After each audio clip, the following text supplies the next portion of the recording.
अवंतिका होती. अशा धर्मशास्त्राच्या आपदायक वाटणाऱ्या भिंती फोडून ज्ञानाचे प्रकाश भारतीय स्त्रीच्या अंगणात आणण्याचे ऐतिहासिक महत्त्वाचे कार्य क्रांतीज्योती सावित्रीबाई फुले यांनी केले. म्हणून त्यांना विद्येची स्फूर्ती नाही का असे म्हणतात.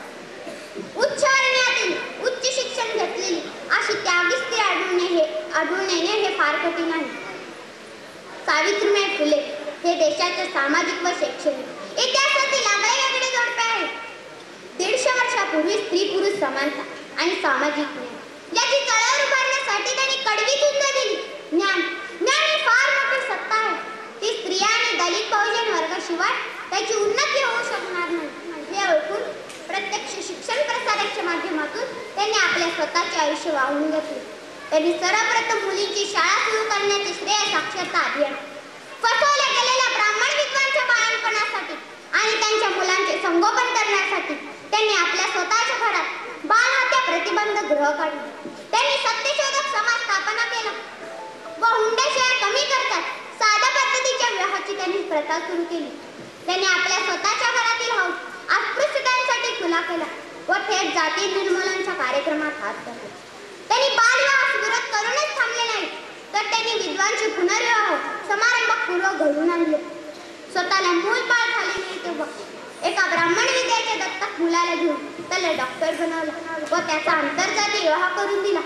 पाठीवर दत्तक पुत्राला घेऊन लढणाऱ्या लक्ष्मीबाईच्या वीरगाथा सांगणाऱ्यांनी आजारी मुलाला पाठीवर घेऊन वाचवणाऱ्यांच्या शौर्य घडवण्याची मात्र उपेक्षाच केली. हजारो विद्वांच्या जीवनात आनंदाचा प्रकाश आणणाऱ्या क्रांतीज्योतीच्या विधवा सुनेला मात्र मंदिराच्या दारात बेवार मरावे लागले. स्वतःच्या कष्टाने कमवलेला पैसा सामाजिक कार्य उदार हस्ते खर्च करण्याऐवजी साठवला असता, गुंतवला असता तर सुनेची नातीचीही परवड झाली नसती. सामाजिक कार्यासाठी ज्योतिबा स्वतः औषध पाण्याविना गेले. सावित्रीबाई फुले व डॉक्टर यशवंत हे प्लेगाच्या साथीत रुग्णांना मदत करताना वारले. क्रांतीज्योतीची सून पुत्वातर बेवार स्थितीत वारली व त्यांच्या नातीला गरिबीमुळे बीजवराशी विवाह करावा लागला. या शोकांतिकेला काय म्हणावे, या त्यागाला कोणते नाव द्यावे? सावित्रीबाईंनी ज्योतिबांना दिलेली साथी आजोड त्यांनी घालून दिलेला स्त्री पुरुष समतेचा व शांततामय सहजीवनाचा आदर्श कालातील होता.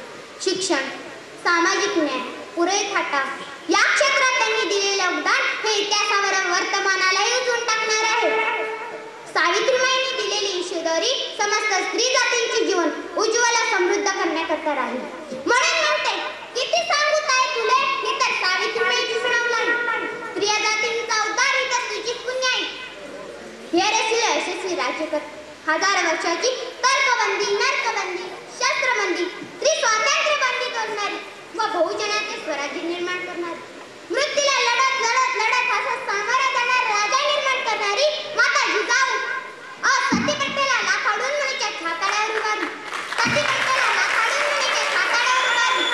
स्वराज्य चालवणाऱ्या अहिल्याबाई होळकर, सावित्रीबाईंच्या पाठीशी खंबीरपणे उभा राहणाऱ्या मा फातिमा शेख, महाराणी ताराराणी, तानुबाई गुलजे, पंडितांना स्थान, महापंडितांना विचारणाऱ्या लावणाऱ्या निबल निंडलारी मुक्ता साळवे, बहुजनांचा उद्धार करणारी विश्वरत्न डॉक्टर बाबासाहेब आंबेडकर यांना शिक्षणाचे बळ देणारी व चंदनापरी फुललेली माझी रमाई माऊली होती भीमाची सावली.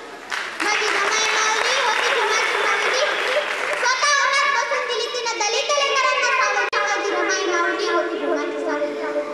यशस्वी राज्यकर्ता इंदिरा गांधी, गगनवारी झेप घेणारी कल्पना चावला, पोली दरात अग्रणी असणारे किरण बेदी, उत्तर प्रदेशच्या मुख्यमंत्री मायावती, महाराष्ट्रात बुद्ध धर्माची प्रेमाची सुनामी लाट निर्माण करणारी सुषमाताई अंधारे, सोलापूरच्या महापौर अनिताताई वाकसे, जिल्हा परिषद अध्यक्ष सुमन मेहत्र, भारताची पहिली महिला राष्ट्रपती प्रतिभाताई पाटील यांसारख्या काही निवडमानी सनदी इंजिनियर, कलेक्टर, ऑफिसर, अध्यक्ष, उपाध्यक्ष, राष्ट्रपती व शिक्षणाच्या बळ उंच शिखरावर पोहोचलेले दिसत आहेत.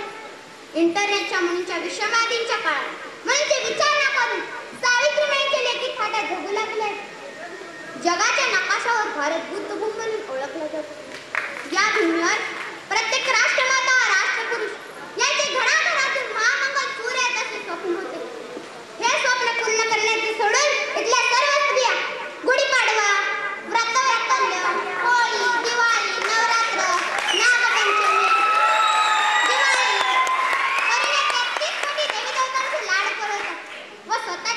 बर्बाद करतात. बुवाबाजी, नरबळी, भूतपेशाच, आत्मा, पुनर्जन्म, प्रसाद खाऊन मूल होणे, अंगावर काय पडतात अशी लक्षणे समजणे. मांजर आडे गेले तर काम होणार नाही असे समजणे. 3 जणे शुभकामात जाऊ नये का तर 3 तिघांना काम बिघाड होतं असे समजणे. दारात कावडा ओरला की पाहुणा येणार असे समजणे. चुटकी लागल्यास पाहुण्यांनी आठवण काढली असे समजणे. जन्मलेल्या मुलाला बाहेर फिरून आणला की त्यावर 3 वेळा भाकरीचा घास उतरवणे का तर मुलाला बाहेर वासा लागू नये. नवरात्राचे 9 उपास पकडणे, पहाटे देवीला चालत जाणे, पलंगावर न झोपणे न बसणे. तुम्ही असे का करता असे विचारल्यास माझी सासू करत होती, माझी आजी करत होती, माझी पणजी करत होती, म्हणून मी करते अशी त्यांची उत्तर. मी स्वतः समाजधर्म बंद करून बहुजन समाजाच्या स्त्रियांनी सावित्रीमाईंचा विचाराचा रथ पुढे नेण्याचा प्रयत्न करावा. तू चिरडलीस म्हणून स्मृती तुझ्या पायथ्याखाली. त्यावेळी तू चालत होती सावित्री, 10 दिशांची माता आणि आपली मुक्तीची गाथा होती. अशा महान स्त्री क्रांती कोटी कोटी प्रणाम. जय